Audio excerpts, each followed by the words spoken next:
Gentile Presidente, colleghe e colleghi, gentile Commissaria, ringrazio la Commissaria e il collega Volken per il lavoro svolto insieme agli altri relatori su un tema così delicato e importante. Credo che il risultato finale sia un buon compromesso nell'interesse di tutti i cittadini europei.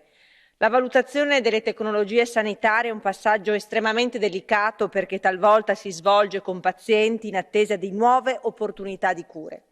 Allo stesso tempo serve un processo rigoroso, perché nessun apparecchio medico o terapia può essere approvata senza un vero valore aggiunto per i cittadini. Bene la strada tracciata di una maggiore integrazione e coordinamento tra le diverse autorità nazionali, sapendo che questa è una delle tipiche situazioni in cui l'Europa può giocare un ruolo fondamentale nell'interesse dei cittadini e dei pazienti.